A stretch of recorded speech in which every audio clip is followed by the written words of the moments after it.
start off with, I have Tyler Mitchell with me, who's the president of Snowfly.com, or Snowfly actually, and myself, Paul Hebert, managing director at I2I. That's my Twitter handle there, IncentIntel, if you want to send me a note. But anyway, what we're going to just talk about today is this idea that incentives that maybe you can't count on are actually the incentives that will drive behavior within an organization. And I guess the best example of that I can bring to the fore is the lottery. Now, I don't know about you, but a few weeks ago, I think it was like August 15th, the lottery was $305 million. And I don't normally play the lottery, but I played that day, and a lot of other people did. And, you know, in some cases, they can overload the machines when the lottery number gets up that high. But if you think about the lottery, and we all do it, if you think about the lottery, the odds of winning are ridiculously low. And I don't even think we know, you know, when we think about that in perspective, what those odds mean. But the odds are 1 in 175 million, almost 176 million. But we keep playing. Every week, people play. And if you think about those odds, there are a lot of other things that you have better odds of, but yet we still play. Now think about this for a minute. You only have the odds of getting a hole in one are only 5,000 to 1. That's pretty darn good. You play, you know, a lot of people play 5,000 rounds of golf or 5,000 holes of golf. So getting a hole in one is not that rare if you think about it in terms of the lottery. Or even, how about this one? An asteroid apocalypse is only 12,000 to 1. But we don't, you know, we don't run out every week and buy duct tape and bottled water. Or getting struck by lightning. This is the one everybody throws up there. It's about 500,000 to 1. And then you've got winning a gold medal, and that's just coming off the Olympics. I thought that was an interesting one in there. That's about 600,000 to 1. And with the presidential elections coming up, you have about a 10 million in 1 chance of being president. But yet that 175 million to 1 odds still gets our attention. And the last one, this one cracked me up as I was putting together the proposal with this presentation with Tyler, that death by vending machine. And the odds of that happening are 112 million to 1, which are pretty slim, but yet we're not afraid of vending machines. Now keep that vending machine in the back of your mind. It's going to come back up again later on in the talk here today. But so we like to play games. We look at risk, and we like that randomness around us. And when we don't know the outcome, that actually gets us all excited. And I think the lottery example shows that. Now, if you think about it, though, from an incentive standpoint, incentive programs have traditionally been the programs that we participated in every time in business that had an outcome attached to them. But they were always an outcome that we kind of understood was going to be there. And we tried to package them, I think, as games as we were putting these together. At least I did when I was coming up in the industry. And, you know, games is now hot on the market. And I think when we talk about incentives you can't count on, gamification comes to mind. And gamification is hot. It's the hottest thing going right now when it comes to engagement, whether that we're talking about the consumer or an employee. I mean, everybody wants to gamify everything anymore. In fact, there's a tool out there called Google Insights, which lets you kind of see what's hot, what's being searched for on the internet. And the term gamification actually had almost 0 searches up until the end of 2010. And now it's a huge search term out there on the market. And, you know, the gamification thing is just rolling hot. And now I don't know whether it's jumping the shark now or not, but here's the deal with gamification and this whole randomization of business is that we are applying these game techniques and game thinking and game mechanics into almost everything we're doing that. And that encourages everybody to play games. And the reason it works is because we have a psychological predisposition to engage in activities where there's risks. We just can't avoid it. It's hardwired into our brains to want to take a risk. And there's a lot of good reasons for that, the least of which is something called dopamine. And what it really means is we're all junkies. We love the high. Dopamine plays a major role in the way our brain handles rewards. When we get a reward, we get dopamine. We get a jolt of dopamine. And every type of reward that's been studied has shown an increase in dopamine transmission in the brain. And a lot of the addictive drugs out there, they act directly on this dopamine center in your brain. So we are hardwired, our brains, our chemicals, like rewards. And that causes us to want more of these things because we kind of get addicted to this stuff. So when you start thinking about how we propose to do incentive programs and how we get people engaged in a program, this whole idea of gamification and using unplanned for and surprise awards has a lot of effect on the way we think. They did a study, and this was done back in 2003. I picked it up on the science, one of the science papers that I read. And they talked about uncertainty and how that dopamine was shot off in our brain. And it was kind of interesting because what they did is they said, look, what if we told you 100% of the time you're going to get a reward? What happens inside of our brain? What happens with that dopamine? Well, what they measured was they said, as soon as you tell me that I'm going to get a reward, I get a big boost of dopamine, and then it drops off and it goes flat. So when they tell you they get the reward, you get a big boost of dopamine, and then you do the behaviors, and then you get the reward. Nothing happens at that end because we've already kind of known we're going to get it. The reward actually occurred when we were told we were going to get the reward.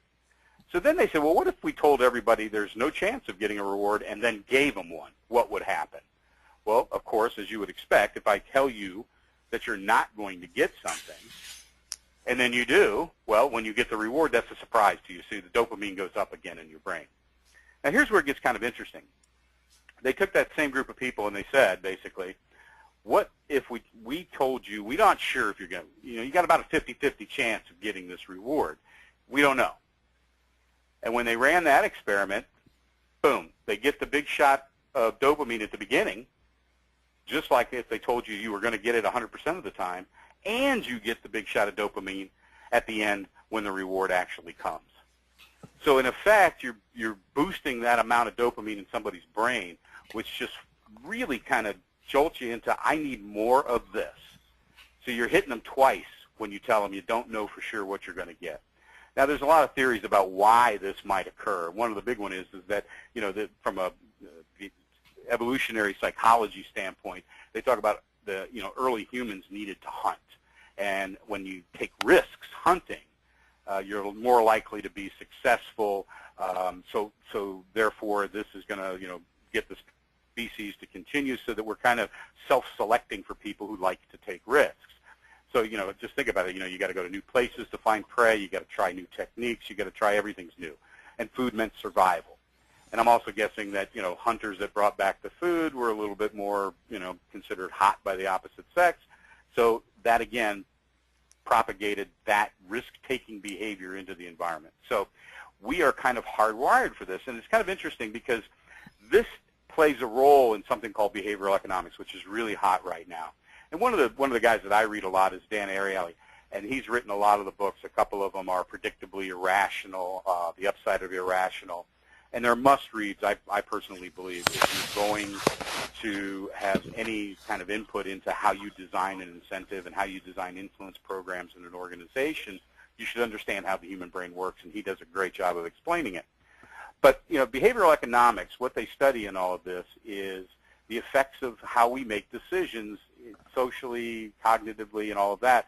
But it's always talking about, usually in economics we talk about the rationality of our decisions, but with behavioral economics we're talking about the irrational part of our, and he wrote a recent book called The Honest Truth About Dishonesty. Remember that vending machine I talked about? Well, here's another vending machine gig that he put together where he said, we are going to offer some slots at a 30% discount. So instead of $1, they're 70 cents. And other slots they labeled, you have a 70% chance of paying $1 or a 30% chance of paying nothing. Now, if you think about that mathematically, that works out over time to be exactly the same amount, because if, you're basically getting a 30% discount if you keep playing and buying from that machine. But what's really interesting about this is that people move toward the 30% chance. So they actually showed that they had 300% higher sales when they priced everything probabilistically. People took the risk. They wanted to buy when they saw that option to do that. So right off the bat, this whole idea that we are rational beings is kind of off the mark. And when we think about the way incentives have been designed in the past, most of the time they're done incorrectly because they're done based on this idea that we are rational in how we approach this. And let me give you an example. We tell people, sell 100 units and get 100 points, or earn 1 point for every unit over goal, or the top 10% get a trip to Billings, Montana in February. 10 points for every sales call. It's very specific. Do this, get that. And it's really kind of boring. And in fact, there's one whole motivational theory called the expectancy theory by Victor Vroom. And you got to love a guy's name that's Vroom when he's talking about motivation. But his whole theory was, do I think the effort is worth the reward, and do I think do I want that reward, and do I think I will get that reward? So his whole theory was based on absolutes, and there's a lot of incentive planners out there that go by this as this is what we need to do to design the incentive program. But everything in that application is fixed, and as we just saw, we don't like fixed. We get bored with fixed. We like the excitement of having things that challenge us mentally and give us that dopamine shot. So in general terms, what we want to do is get more people feeling better about the programs that they run. So what we want to do is design the programs so they have more of the variable part of that equation, where they have more dopamine going into your participants' heads. So we first of all want to design these correctly. And what you want to do is start targeting your particular need. What is the things you want to do? And then talk about your company's culture and the history that you've done in your company. Because truthfully, I wouldn't suggest to anybody that we go from today doing a very specific, targeted incentive and then immediately go into some sort of variable reward structure. It just doesn't work that well. It would just be a shock to the system, so to speak. So what we want to do is make sure we take into account your culture, your history, and we want to make sure that we look at combining both quantifiable and qualifiable objectives in these programs. And finally, you want to make sure that we do take advantage of the human need for risk. In other words, we want to put into our programs something that actually drives that dopamine burst, and not just the one time, but the beginning, the middle, and the end.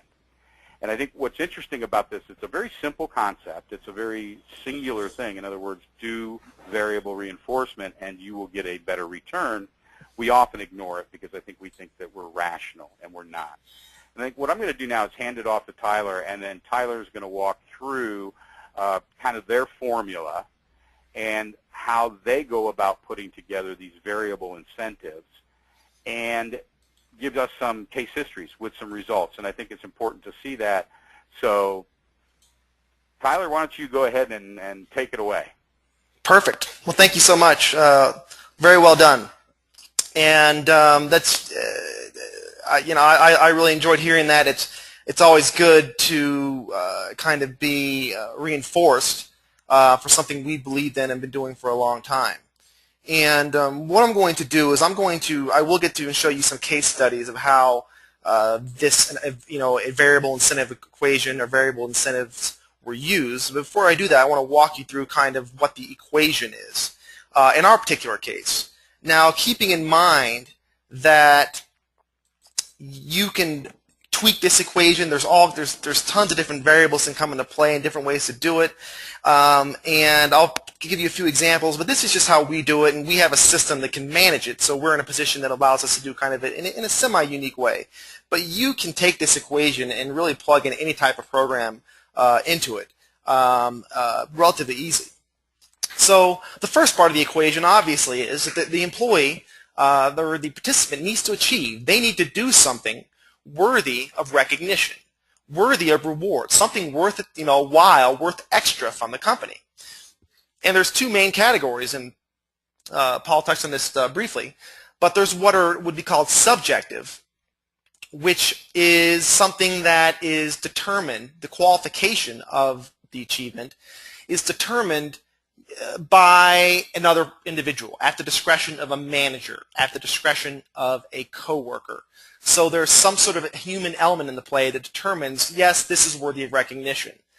Things like that would be demonstrating teamwork, going above and beyond, demonstrating proactivity, demonstrating company core values.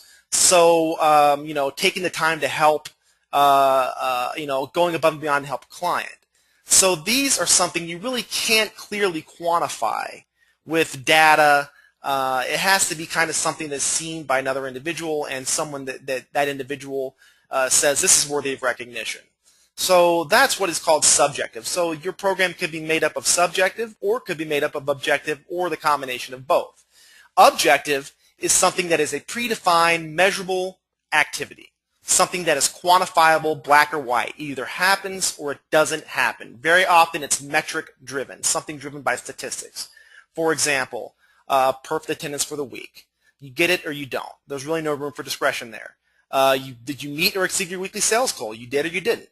1 year of service. You got the 1 year valued service or you didn't. There's very rarely room for any discretion here. It's something that is a predefined activity or goal and something that is can be clearly proven as happening or not happening. So, you need to determine, it's going to determine, your organization's going to determine, what do you want to focus on heavily. I would say that the majority of the programs we work with do focus on the objective more than subjective, but that's not always the case. For example, our largest client, one of them, focuses almost solely on the subjective stuff. So it's really going to depend on your culture, and also when it comes to objectives, what is your capability of being able to quantify and measure certain things? Some companies have, organizations have measurement, processes in place that allow them to easily track these things. Others don't. There's some things that come into play and will help you determine that. So, one just touching really quickly on this before I move to the next one is that you also need to clearly communicate these things as part of a good incentive program. Tell them exactly what you're looking for out of them. Be as specific as you possibly can. So, here's where the variable starts coming into play. When they achieve these things, when when a recognition has been achieved, they are awarded a game opportunity. This is the opportunity to play a game. Okay, so this is the first point of recognition. You were saying, I am giving you, because you took the time to help a coworker, here's 5 game opportunities. Because you had perfect attendance for the week, here's 10 game opportunities. Because you have 1 year valued service, here's 150 game opportunities. That's a big one. Let them know exactly. This is where it comes in. This is positive reinforcement now, starting to really getting coming into play here. Let them know exactly why you're rewarding them, and you want to give them the game opportunity as quickly as possible from the time it happens. So don't make them, if they achieve help a coworker today, don't say in 7 days from now, oh, you helped the coworker last week. Give them the recognition or the opportunity to play the game, or at least tell them they have the opportunity to play the game. They've earned it. Give them that as soon as possible after the actual event comes into play. So there's a direct relationship between the positive reinforcement and what they did to warrant that. And I can't stress enough that these have to be earned in some fashion. So you're earning the opportunity to play a game, and then with that game opportunity, you're, of course, playing a game that yields points, in this example. Now, your game doesn't have to yield points. Maybe your game can yield prizes, but you have to earn it to play the game. And when you get to the gaming aspect of it, the game should not be skill-based. The skill already happened in the previous step. The skill was in earning the opportunity to play the game. You did something that earned it. That's where the skill in the big gamification equation comes into play. People say, well, you're giving them, this based on luck. Well, it's not based on luck because you have to earn the right to play it. The games, in this case, are random, but they do yield a positive average. So they are earning the opportunity to play a quick video game that yields a positive average, but it's still a random event. It's unpredictable. It's intermittent. Sometimes it's going to yield 2. Other times it may yield as high as 5,000. On average, it yields 10 points of play. But with any individual play is independent of the previous or following play, so you never know what's going to happen with each individual play. This is where the dopamine comes into place. I've earned the opportunity to play a game. I now get to drop a fishing line into a lake and see what happens. I now get to do a scratch card and see what happens. One thing to note here also is that you don't want them to, when they've earned the reward of the game, you don't want them to be able to kind of lose that, at least in this equation. You may, again, that's a variable that could be tweaked if you wanted to have them, risk. That's when you're really getting into some high risk where they've done something, they've won the points, and now they've lost the points. We don't like to take away. So I want to stress again that you're earning the opportunity, and then you're earning the opportunity to play a random game. The game yields a random amount, and in this case, it's points. I've seen examples where the game was reaching into a grab bag and pulling out dollar bills. They had $1 bills, $5 bills, $10 bills, 20, 50, and even 100 in there, and that was the game. I've seen games where they hand them physical scratch cards. That there's a company out there that does that makes scratch cards for programs that they hand out, and the odds are kind of set in those. I've seen spin the wheel where there's a prize in each section. They're 10-minute breaks, soda machine or vending machine tokens. So it doesn't have to be a point-based program. This example it is. So when they play the game yields a random number of points. They then take those points and they redeem them for a reward. Again, this is done online in the examples I'm going to show you. You want to give them a choice of rewards. You want to give them a quick delivery time. They can get a $20 debit card for 2,000 points, $50 gift card, 5,000 points, half-day paid time off for 9,000 points. You can see. And you can specialize. There's our company obviously fulfills rewards, but you can also do your own things and have fun rewards as well. You don't have to go through a company to do that. So this is the basic equation. You achieve, you earn the opportunity yields a random unpredictable number of points, and then the points are redeemed for a reward. So there's actually three levels of excitement here. One is earning the opportunity. Dang, that's exciting, I've earned it. 2 is playing the game. That's exciting. And the 3rd is, hey, I'm using my points now to get something. That's exciting. So in this equation, there's actually 3 points of excitement and 3 points of reinforcement. So with that being said, and of course I'd be happy to answer any questions. You can submit them via your GoToWebinar panel about this equation. With that being said, let me touch on 3 quick case histories that actually use this equation and give you some examples of how the equation was used and the results of that. The first one will be one that focused on specific quantifiable measurable objectives. And the second would be one that was more subjective or qualifiable recognition. And the third was one that incorporated both. So going back to what I said earlier about the subjective and objective, number 1 is objective, number 2 is subjective, and number 3 is a combination of both. So the first one was a restaurant. And they were trying to promote high profit margin items in the restaurant. In this case, it was actually cinnamon rolls and freshly squeezed orange juice. They really had problems previously, or were limited results in the previous incentive efforts in engaging, keeping the wait staff actively engaged in the program, and they were really unable to quantify any improvement in sales.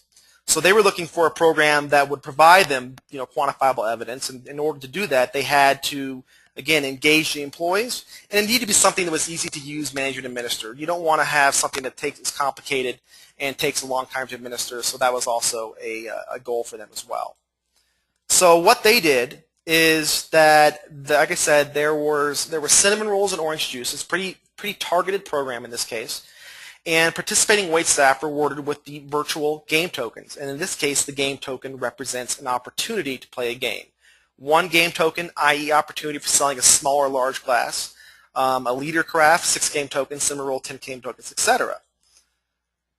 So they used the game tokens to play any games online, and again, like I kind of touched on this earlier, each game yielded an average of 10 points, worth a penny each. And the average is important because that's how you budget from a company standpoint, administrative standpoint. If you're doing a variable reinforcement, you can't leave it 100% up to chance and say, I could break my budget tomorrow. You need to know from a mathematical, statistical standpoint that if I gave away 1,000 opportunities, that the result is going to be, give or take, right around 10,000 points because there's a mathematical average in there that will be adhered to. So again, it could be $50 was the highest it could happen. Now that was, I guess, quote unquote, the jackpot, and it's not like the lottery odds that Paul spoke of. This is something that does happen. in a company of 100 people, it probably happens once or twice a month. So it's something that is attainable. It's realistic. It's not something that's, hey, this is never going to happen to me. It's something that is somewhat attainable. And so it keeps each opportunity exciting because they know that getting the 5,000 points is somewhat attainable, or getting them, a semi-high outcome.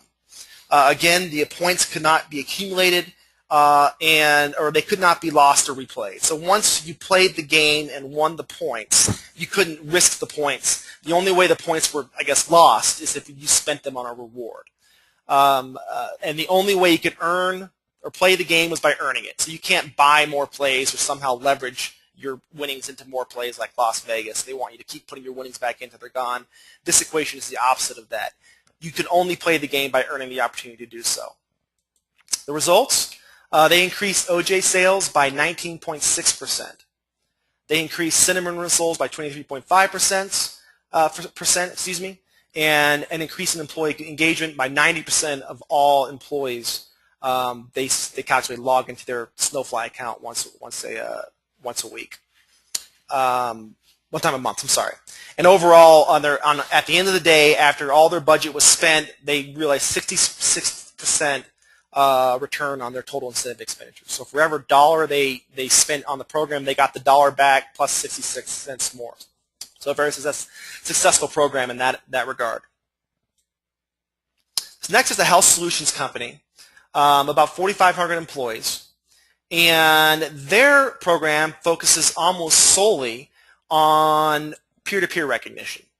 So one employee recognizing another employee for demonstrating behaviors associated with the company's mission and values. So this is subjective.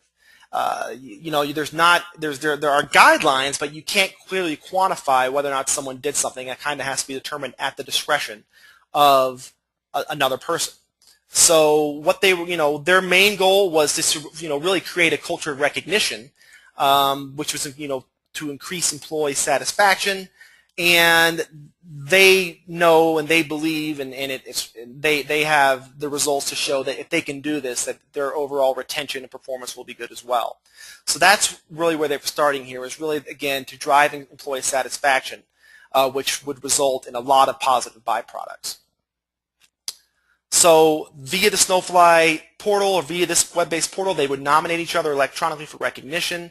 Upon approval of the nomination, they would get the game tokens or the game opportunities to play the random point yielding game. And again, like the previous program, each play yielded an average of 10 points with a minimum of 2 and a maximum of 5,000. So here are the results in this example. We did what's called a chi-squared analysis and found that for those who did not participate in the program at this organization, that group was 3 times more likely to fall into what was deemed as a low satisfaction score, or at least they actually had pretty good overall overall job satisfaction. But when you broke it out into equal parts, there was a lower third, a middle third, and a higher third. The lower third of the population, these employees who did not participate were 3 times more likely to fall in that. Whereas those who were engaged and did participate were 1.6 times more likely to be in the top level of employee satisfaction. So what you're seeing is, pretty straightforward. If they didn't participate, if you took that group of people, took a random sample from that group, they were 3 times more likely to fall into the low category. If you took a random sample from the high group, they were 1.6 times more likely to fall into the high level of satisfaction. Paul, this is a slide you made. Would you mind touching on this about, the implications of employee satisfaction? Yeah, what we wanted to kind of cover here with the group is when we talk about this whole idea of engagement and satisfaction and connecting that to the company, I think sometimes people look at this as almost a soft measure. Okay, that's nice. Well, Sears actually went out and did a very deep study a few years back to find out what does satisfaction and engagement really mean in the organization. And so what they started measuring their employee satisfaction results. And what they saw is, and they had a scale of, like 1 to 10 or whatever it was on what their employee satisfaction is. And they could show that an increase in employee satisfaction of 1 unit, and, if they were 1 to 10, that would be going from like a 7 to an 8, resulted in a 5% increase in revenue growth. So they could actually pinpoint what that movement actually made for them in money. And in general terms, we've shown that satisfaction reduces employee turnover. And with the cost of I did a quick Google out there and found out that that employee turnover can be as low as $3,500 or to 150% of the employee's annual salary. So these are numbers that HR and other people in the organization should be paying attention to, because if I can impact that engagement score, if I can impact that satisfaction by running these types of programs where I get people in the program, I'm going to actually increase my revenue without having the same amount of increase in cost. So when we talk about the results, Tyler, that you went through with the program, getting people engaged, it's not the idea of just running a program. There's a million programs out there at a million companies where they give away a clock or a watch every 5 years or some crystal bowl, and those are nice, but they don't get people engaged. And using these variable reinforcement techniques, you actually get people engaged in the program, which drives higher satisfaction and engagement with the company. So that was just to kind of show that revenue is actually connected to this type of discussion, and it's not just a nice thing, and it's not just HR being a good person or a company being caring so much as this is, hey, there's some business reasons to do this stuff. Excellent. Thank you. So the third is a call center, the third case study, and this incorporated both subjective and objective. There was quantifiable performance objectives and also discretionary recognition from managers and coworkers and peer-to-peer. So again, they were going after quantifiable goals and subjective elements of the performance. So here's some of the objective performance metrics. They had a loyalty program. They were trying to get callers, people calling to make a reservation enrolled in. They also were rewarding their employees simply for transferring callers to a credit card partner. And that's something I like to touch on this, because did the partner ever get a credit card? Well, you know what? They don't even. I can't say they don't know that, but they didn't reward on that. They rewarded only for all you have to do is transfer them over there, because that's what is it's a numbers game. In this case, it's a preceding behavior. The more you can transfer, the more you're going to get. So we call that rewarding the homework and not just the final grade. Call quality was another one. Call compliancy. If you guys are in the call center industry, these make sense to you. Team leaders, supervisors were giving out rewards for when they did individual call monitors, adherence to schedule. They would do fun trivia questions and do their own promotions. They did happy birthdays, and again, error-free calls when it came to call monitors. So the team leaders had the power to recognize different things. These weren't concrete parts of the program as a whole. They were just kind of what the team leader decided were important to them, and what their team needed to focus on. And then, of course, they had a peer-to-peer recognition feature as well, which allowed one employee to recognize another employee, similar to the program I just discussed for company core values, etc. They had a testing. You could even do a variable equation in testing, whereas you would reward employees tokens or options for taking a quiz. They use the system for solicitation of suggestions. Again, rewarding the tokens. Special contests periodically on what maybe seasonal promotions. They used the system to manage as well. The key with one focus in this is something you all should try to do with any incentive program, is see if you can create one consistent methodology. In this case, the consistent methodology was the variable reinforcement equation I spoke of. They were always changing the goals and objectives that drove the equation, but the methodology was the same. So whether or not you go with a variable equation or a point-based equation, try to keep the methodology similar across the program and indefinite. Never change it. If you can avoid changing it, do. Because it just makes the program easier to follow and easier to get people engaged, because they know how to do it. Maybe the objectives and the goals change, but how they get rewarded and how they receive the reinforcement remains consistent. If I could jump in there, Tyler, that's sure. a really important point, because I think sometimes people think changing the game up a lot actually gets people more engaged because it's new and different. But the problem you run into there is people have to go down a learning curve in any program you run. And if you're changing the way, like you say, the method, then they have to relearn every time. we can change objectives. We can change levels and goals and behavior criteria. But if the process is similar each time, people actually get used to that behavior, and they're just now focusing on that variable and intermittent reinforcement. So it actually helps you to not change it up too much, because you've got the change equation handled in the variable reinforcement. Right. The reason you have to change up a lot of the other types of programs is because nothing does change in those programs. They're exactly the same. Mm-hmm. They get boring. Here you don't run into that, so you can keep that methodology the same. The people come down the learning curve, and then they don't have to worry about that again in the future. So that, I think that's a very important point. Right, and it's a good model for us to have because, hey, we set them up on the methodology, and they can always change, the variables within the methodology, but the methodology remains consistent. So it's, we have clients that are with us indefinitely, which is because of that. They're able to change it up. Right. So, this right here, I'm going to focus on this slide, the result. This is a good way to measure ROI, a universal way to measure ROI, the way this particular graph works. This takes the percentage of eligible participants that in their case had very good weekly quality scores. And you can do this equation or this methodology for ROI is when you set up an incentive program, be sure that historically you look at the percentage of the eligible workforce that are at a specific level of quote-unquote desired performance. So in this case, they had, looks like anywhere from 20 to 15% prior to the program were at what they considered very good weekly quality scores. And you can see that went up.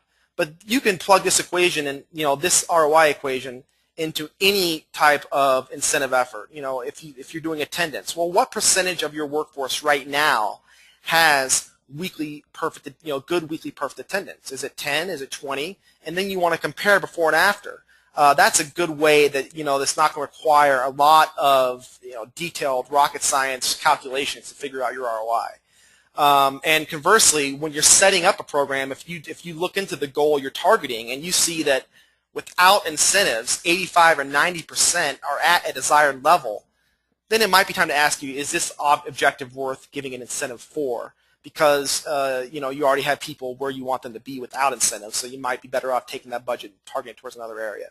But so I use that, this kind of little off subject, but that's a good way. This graph illustrates a good way to measure ROI, which again is percentage of employees at a level compared to before and after. Loyalty club enrollments, this is the percentage above baseline of the number of enrollments. You can see that also went up, and the percentage above baseline in credit card transfers. So I don't need to know that. I guarantee you the number of people that signed up for credit cards went up proportionally to this because they were transferring more people over. So, and the implications were in this final study, again, focusing on the method. I talked a little bit about the methodology of the, remaining consistent, as well as the being able to get all aspects, from the end user employee all the way to corporate involved in the program in terms of representing their goals and flexibility. So with that, Paul, anything you want to touch on, in summary, what I spoke of, or kind of what you've talked of as well? I think you've shown through the case histories that this can have a huge impact, and I liked how you've been able to show that this is not just a one-trick pony kind of thing. It can be applied to a variety of different industries, different areas in the company. I think one of the things, and I tweeted this out, was, and we didn't really touch on, but there's so much talk about generational differences today. And the reality is, because we're talking about something human, we're not talking about something whether it's a 20-year-old or a 50-year-old. We're talking about the fact that we're tapping into a human situation. So this applies across all generations. So we don't have to get into this whole discussion, is this generationally specific and relevant? It's human relevant, number one. And I think we just need to focus in on this, that this applies across levels in an organization, from entry level to executives. Truthfully, I think I've read in the past that a lot of the top level executives in companies have a higher propensity for risk, and that's how they got there. So this would even turn on to a great degree.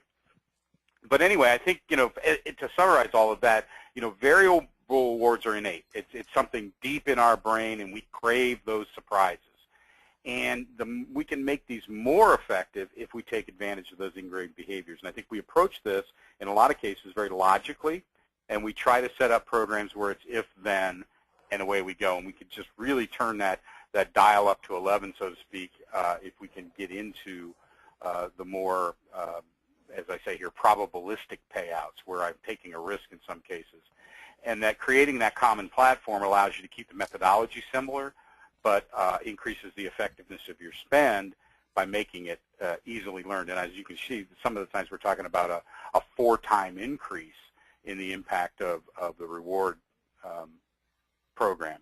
So I think all of that just goes back to the fact that, just because we've done something for a lot of years a certain way doesn't mean it's always the right way. And I think there's a lot we can learn from this idea of variable reinforcement. And I think, one of the things that, I saw one of the questions, I don't know if we want to jump to the next slide, Tyler, but because I think that's just, kind of giving everybody the caveats. This is the things that you should pay attention to. The key to the success is that you have to keep your payouts and award values in line with what you're asking people to do. If you overpay, you're going to drive ridiculous behaviors. Wall Street's a great example of that. If you throw too much money at a problem, you're going to change behaviors in a way you don't want. So you have to understand that connection. You need to, have some experience with the various programs and structures, because otherwise you can do more damage than good. And again, I think the biggest thing is inexperienced designers can use the mathematics here and actually hurt yourself by having a program that rewards too much to too many people or not enough to too few. So I think those would be the caveats that I would put out there. I don't know if you've had anything from your experience, Tyler, that you would want to throw out there for people to just watch out for. Yeah. I mean, I think there's just a few key things. I touched on a couple of them. That you should consider when designing a program, not just a variable program, an any program. And the key is, making, like you said, setting your goals in a way that, again, is driving what you want to drive, making sure that the thresholds are at a level that isn't being achieved already. And in terms of the variable equation, again, I can't stress enough is making sure that although it's variable, you need to have the opportunity tied to something of value to the organization. So that's really where the tie-in is. To them earning the opportunity should be something. They're doing something that's worthwhile to the organization. Well, and I think that leads to our next slide, Tyler, because